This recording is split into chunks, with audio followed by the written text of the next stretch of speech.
are at Peace Arch State Park. Not only is it a Washington state park, but it is also a British Columbia, Canada provincial park. And you can walk back and forth across this border between allies all you like. Peace Arch State Park became a state park officially in 1931, but this site was dedicated to peace in 1921. There's an eagle, if you can see that.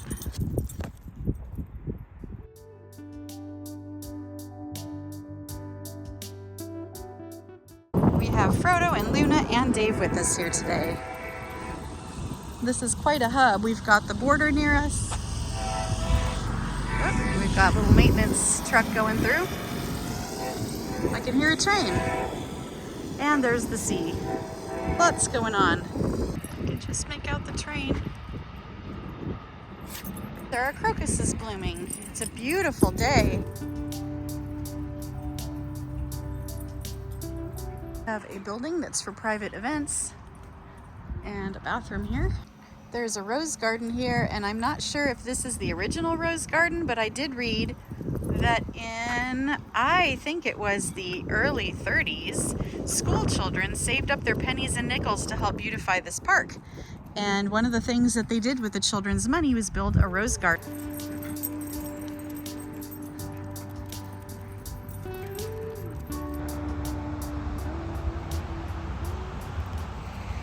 Peace Arch Park has long been a place to gather, to celebrate and defend ideals of democracy and freedom.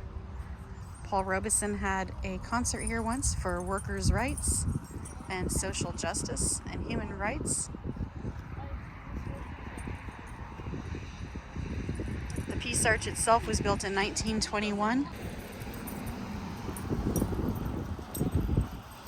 We've got people waiting to go into the US and people heading into Canada. This arch stands at the world's longest undefended border, a border between friends and allies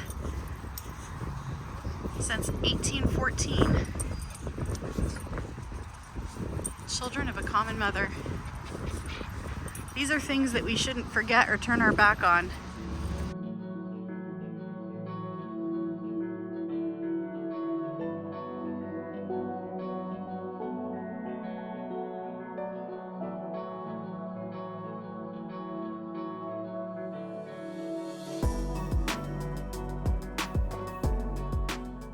Canada has been our friend and ally for all this time.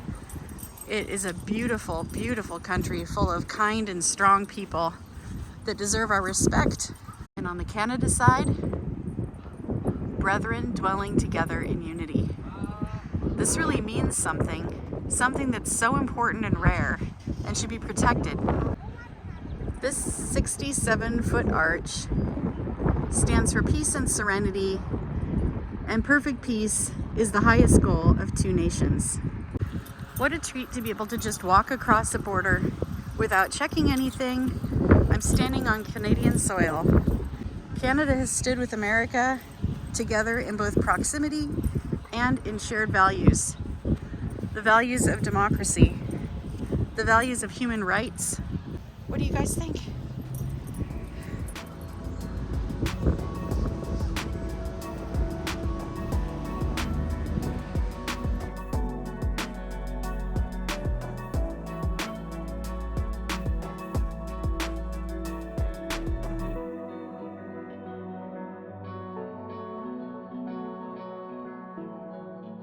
Canadians are not only our allies and our neighbors, but Canadians are our friends, and they should be treated as such. I have a very small platform, and my focus is nature and exploring the world around us, hoping to inspire people to get out and explore the world where they are. I think it's important to keep it that way. People need a place of peace. They need to find joy and serenity no matter what's going on in the world. But I have really enjoyed exploring Canada and meeting so many nice Canadians. I've enjoyed following their channels. I've enjoyed the parks in their country, and I needed to say something. I also want to be a good ally and I want to inspire people to remember the values that they stand for. The values of friendship, of democracy, of peace, beauty of the natural world. We're all in this together. May these gates never close.